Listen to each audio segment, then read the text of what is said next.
ವಾಹ್, ಯಾಕೆ ಈಗ ಬಂತ ಸ್ವಾದ? ಖಂಡಿತ ಈಗ ಬಂತು ಅಸಲಿ ಸ್ವಾದ. MDH chunky chaat masala life ಅಲ್ಲಿ ಅಸಲಿ ಸ್ವಾದ ತರುತ್ತೆ. ಅಸಲಿ ಮಸಾಲ ಎಸ್ MDH. ರಣಮಳೆಗೆ ಕಲಬುರಗಿ ಜಿಲ್ಲೆಯಲ್ಲಿ ನೂರಾರು ಹೆಕ್ಟೇರ್ ಬೆಳೆ ಹಾನಿ, ಗ್ರಾಮಗಳಿಗೆ ನೀರು ನುಗ್ಗಿ ಅವಾಂತರ, ನಿವಾಸಿಗಳ ಪರದಾಟ. ಮಳೆ ಹಾನಿ ಪ್ರದೇಶಕ್ಕೆ ಸಚಿವ ಪ್ರಿಯಾಂಕ್ ಖರ್ಗೆ ಭೇಟಿ. ಮಳೆಯಿಂದ 5 ಲಕ್ಷ ಹೆಕ್ಟೇರ್ ಬೆಳೆ ಹಾನಿ ಎಂದ ಸಿಎಂ. ಇದೆಲ್ಲವನ್ನು ನೋಡೋಣ ವರುಣಾರ್ ಭಟ ನ್ಯೂಸ್ ಟಾಪ್ 9ನಲ್ಲಿ. ಕಲಬುರಗಿ ಜಿಲ್ಲೆಯಲ್ಲಿ ನಿರಂತರ ಮಳೆಯಿಂದಾಗಿ ನೂರಾರು ಹೆಕ್ಟೇರ್ ಬೆಳೆ ಹಾನಿಯಾಗಿದೆ.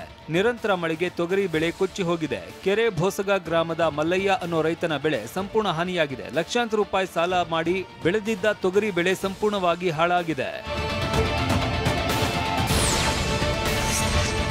ಕಲಬುರಗಿ ಜಿಲ್ಲೆಯಾದ್ಯಂತ ಕಳೆದ ರಾತ್ರಿ ಭಾರೀ ಮಳೆಯಾಗಿದ್ದು ಕೆಲ ಗ್ರಾಮಗಳಿಗೆ ನೀರು ನುಗ್ಗಿದೆ. ಕಮಲಾಪುರ ತಾಲೂಕಿನ ಕಣ್ಣಿ ಸಡಕ್ ಮತ್ತು ಡೊಂಗರಗಾಂವ್ ಗ್ರಾಮದ ಕೆಲ ಏರಿಯಾಗಳಿಗೆ ನೀರು ನುಗ್ಗಿದೆ.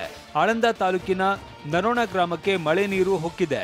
ಮನೆಗಳಿಗೆ ನೀರು ನುಗ್ಗಿ ದವಸ ಧಾನ್ಯಗಳು, ಬಟ್ಟೆ ಸೇರಿದಂತೆ ಗೃಹೋಪಯೋಗಿ ನೀರು ಪಾಲಾಗಿದೆ. ಮನೆಯಲ್ಲಿನ ನೀರು ಹೊರಹಾಕೋದಕ್ಕೆ ಗ್ರಾಮಸ್ಥರು ಹರಸಾಹಸ ಪಟ್ಟಿದ್ದಾರೆ. ಕಲಬುರಗಿ ಜಿಲ್ಲೆಯಲ್ಲಿ ಧಾರಾಕಾರ ಮಳೆಯಿಂದ ಹಲವೆಡೆ ಬೆಳೆ ಹಾನಿಯಾಗಿದೆ. ಹೀಗಾಗಿ ಮಳೆ ಹಾನಿ ಪ್ರದೇಶಕ್ಕೆ ಉಸ್ತುವಾರಿ ಸಚಿವ ಪ್ರಿಯಾಂಕ್ ಖರ್ಗೆ ಭೇಟಿ ನೀಡಿದ್ರು. ಕೆರೆ ಬೋಸಗ ಗ್ರಾಮದಲ್ಲಿ ಬೆಳೆ ಹಾನಿ ಪರಿಶೀಲಿಸಿದ್ರು.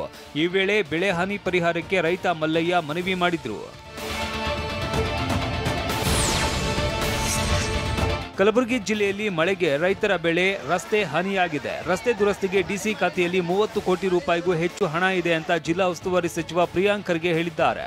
ಮಳೆಗಾಲದ ಬಳಿಕ ಗ್ರಾಮೀಣ ಭಾಗದ ರಸ್ತೆಗಳನ್ನು ದುರಸ್ತಿ ಮಾಡ್ತೇವೆ. ಮಳೆ ಮುಗಿದ ತಕ್ಷಣವೇ ರಸ್ತೆ ದುರಸ್ತಿ ಮಾಡ್ತೇವೆ ಅಂತ ಪ್ರಿಯಾಂಕ್ ಖರ್ಗೆ ಹೇಳಿದ್ದಾರೆ. ರೈತ ಸಂವಾದದಲ್ಲಿ ದೂರವಾಣಿ ಮೂಲಕ ರೈತರ ಸಮಸ್ಯೆಗಳನ್ನು ಆಲಿಸಿದ ಕೇಂದ್ರ ಸಚಿವ HD ಕುಮಾರಸ್ವಾಮಿ ಕೇಂದ್ರದಿಂದ ವಿಶೇಷ ಆರ್ಥಿಕ ನೆರವು ಕೊಡಿಸುವುದಾಗಿ ಭರವಸೆ ನೀಡಿದ್ದಾರೆ. ಕಲಬುರಗಿಯ APMCಯಲ್ಲಿ ನಿಖಿಲ್ ಕುಮಾರಸ್ವಾಮಿ ನೇತೃತ್ವದಲ್ಲಿ ರೈತರೊಂದಿಗೆ ಸಂವಾದ ಕಾರ್ಯಕ್ರಮದಲ್ಲಿ ಭರವಸೆ ನೀಡಿದ್ರು. ರಾಜ್ಯದ ರೈತರ ಸಂಕಷ್ಟವನ್ನ ನಾನು ಗಮನಿಸ್ತಾ ಇದ್ದೇನೆ. ಪ್ರಧಾನಿ ಮೋದಿ ಜೊತೆ ಚರ್ಚಿಸಿ ಆರ್ಥಿಕ ನೆರವು ಒದಗಿಸುವುದಾಗಿ ಭರವಸೆ ನೀಡಿದ್ದಾರೆ. ಧಾರವಾಡ ಜಿಲ್ಲೆಯ ನವಲಗುಂದ ಕ್ಷೇತ್ರದಲ್ಲಿ ಬೆಣ್ಣೆ ಹಳ್ಳ ಇದ್ದು ಮಳೆ ಬಂದರೆ ಬೆಣ್ಣೆ ಹಳ್ಳದಲ್ಲಿ ಪ್ರವಾಹ ಪರಿಸ್ಥಿತಿ ಉಂಟಾಗುತ್ತೆ ಅಂತ ಸಿಎಂ ಸಿದ್ದರಾಮಯ್ಯ ಹೇಳಿದ್ದಾರೆ. ಧಾರವಾಡದ ಕೃಷಿ ಮೇಳದಲ್ಲಿ ಮಾತನಾಡಿದ ಅವರು, ಶಾಶ್ವತ ಪರಿಹಾರಕ್ಕೆ 200 ಕೋಟಿ ಅನುದಾನ ನೀಡಿದ್ದೇನೆ. ರಾಜ್ಯದಲ್ಲಿ ಕಳೆದ ವರ್ಷ, ಈ ವರ್ಷ ಒಳ್ಳೆ ಮಳೆಯಾಗಿದ್ದು 5 ಲಕ್ಷ ಹೆಕ್ಟೇರ್ ಬೆಳೆ ಹಾನಿಯಾಗಿದೆ. ಅಧಿಕಾರಿಗಳ ಜೊತೆ ಸಭೆ ನಡೆಸಿ ಸರ್ವೆಗೆ ಸೂಚಿಸಿದ್ದೇನೆ ಅಂತ ಹೇಳಿದ್ರು. ತುಮಕೂರಿನಲ್ಲಿ ಮಳೆಯ ಆರ್ಭಟಕ್ಕೆ ಜಿಲ್ಲೆಯ ಜನ ಕಂಗಾಲಾಗಿದ್ದಾರೆ. ಧಾರಾಕಾರ ಮಳೆಗೆ ವಾಹನ ಸವಾರರು ಪರದಾಡಿದ್ರು. ಚರಂಡಿ ನೀರು ರಸ್ತೆಯಲ್ಲಿ ತುಂಬಿ ಹರಿದಿದ್ದು ಅವಾಂತರವೇ ಸೃಷ್ಟಿಯಾಗಿದೆ. ತುಮಕೂರು, ಗುಬ್ಬಿ, ಕೊರಟಗೆರೆ, ಕುಣಿಗಲ್ ಸುತ್ತಮುತ್ತ ಮಳೆಯಾಗಿದೆ. ರಾಜ್ಯಾದ್ಯಂತ ಉತ್ತಮ ಮಳೆಯಾಗಿದ್ರು ಗಡಿನಾಡು ಚಾಮರಾಜನಗರಕ್ಕೆ ವರುಣ ಅವಕೃಪೆ ತೋರಿದ್ದಾನೆ. ಕಳೆದ 2-3 ವರ್ಷದಿಂದ ಹನೂರು ತಾಲೂಕಿನಾದ್ಯಂತ ಒಂದು ಹನಿ ಮಳೆಯೂ ಇಲ್ಲ. ಹೀಗಾಗಿ ಮಳೆಗಾಗಿ ಶಾಗ್ಯ ಗ್ರಾಮಸ್ಥರು ವಿಶಿಷ್ಟ ಮತ್ತು ವಿಚಿತ್ರ ರೀತಿಯ ಆಚರಣೆ ನಡೆಸಿದ್ರು.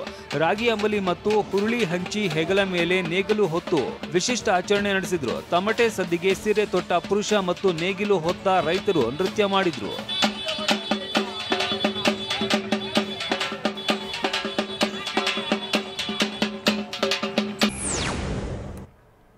MDH ಜನ ಮಸಾಲ. ಈಗ ಕಡಲೆ ಇರಲಿ, ಹಲಸಂಡೆ ಬೀಜ, ಕಪ್ಪು ಕಡಲೆ ಅಥವಾ ಬಿಳಿ ಕಡಲೆ, ಎಲ್ಲವೂ ಸ್ವಾದಿಷ್ಟವಾಗುತ್ತೆ. MDH